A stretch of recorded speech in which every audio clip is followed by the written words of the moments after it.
Welcome to the European Federation, the European Technet.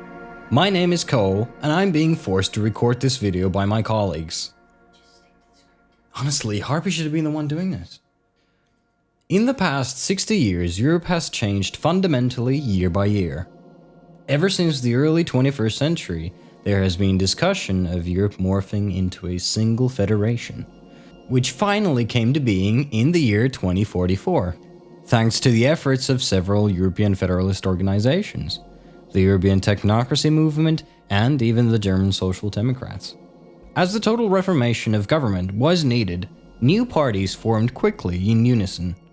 The leading parties were the Techno-Democratic Party, the Alternative Europe Party, and the Social Democrats, but a dozen more major parties were launched. After 12 years of utter domination, the Techno-Democratic Party launched a campaign to reform the structure of the government. In order to achieve direct democracy in Europe, the Techno-Democratic Party sought to create an artificial intelligence to almost randomly select talented scientists, engineers, and experts to ensure the safety of the European people, economy, infrastructure, international relations, etc. Yet, moral discussions are left for the general population to vote for. This is direct democracy with a technocratic safety net. The changes were made slowly, and to prevent totalitarianism, corporations, unions, associations, and even private militaries were formed to make sure the formation of the European Technet will be without mass oppression. The Techno-Democratic Party itself funded the founding of multiple anti-totalitarian foundations.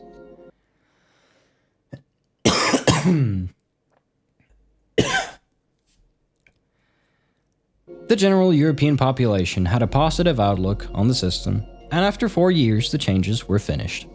All government buildings were slowly filled by leaders chosen by the AI, replacing the elected representatives. Jesus fucking Christ. You guys are saying it's like a fucking good thing. What the fuck? Oh my god. In 2063, Cyan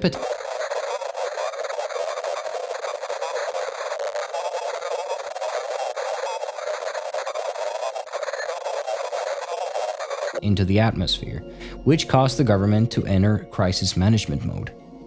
One of the emergency operations was the replanning of the entire economy of Europe, as severe inflation was threatening the stability of Europe.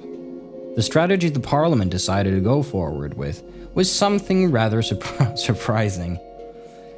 They sought to create a currency that was backed by the euro and a national supply and demand of goods and services. It's managed by complex AI algorithms, and here's the kicker, it can only travel in one direction. This currency was the labor voucher, also known simply as work points. The citizen gains this currency from doing work and is granted the labor voucher via their respective employer. Seems simple. And kind of utterly dystopian. But the most major twist of the system is that when the voucher is used for goods and services, it is not transferred to the seller or the manufacturer, but rather gets destroyed. Unlike traditional currency, work points cannot be easily transferred between parties. As the currency gained more prevalence through the voluntary voucher tax, the system was fully implemented in 2072. Today, only some companies, mainly ones handling international trade, have control over their fiat currency. Individual owners, workers, or associates can no longer use their fiat for goods and services in Europe. The goals of these political and economic systems were to fight plaguing organized crime in the USE, corruption, and the hoarding of surplus value of labor. Additionally, in an optimal scenario, these systems can prevent overproduction and shortages.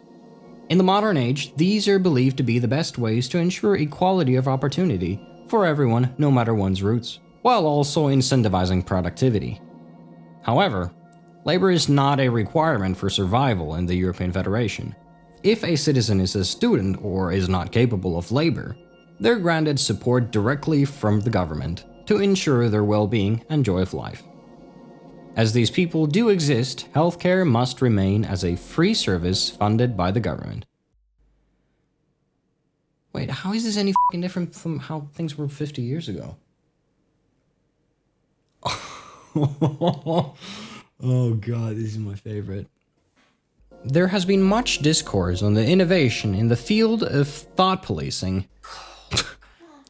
Not sorry. I meant neuroscience. The rewarder was implemented due to the 2063 financial incident, and also in order to fight the then powerful Rosarot cartel. The rewarder functions by maintaining your neurochemical balance automatically, in order to prevent mental illnesses such as depression and anxiety. It was specifically optimized for anxiety. However, the one controversial feature of this piece of technology has caused the questioning of the morality of the machine. By the rewarder learning your personal moral compass and your personal knowledge of the law, it has the capability of turning its function off the moment a criminal or a morally disturbed individual is about to commit a crime, which for many can be quite an uncomfortable experience. According to several studies, the rewarder does not cause negative side effects for people who do not break the law and those who use common sense. Some have coined the rewarder with the name Moral Compass Enhancer.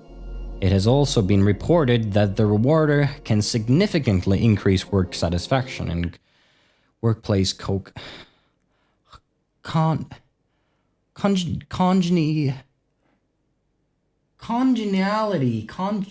Who the f wrote this? Recent Democratic vote implies 47% to 44% in favor of keeping the rewarders mandatory. But this vote must soon be recreated and reevaluated. The other half is thoroughly convinced that it has the capability of maintaining a civilized society and keeping criminals in their place, while the other half believes that it violates their human rights and compares it to the Orwellian thought police. When human rights are at issue, the problem must be studied as rigorously as possible.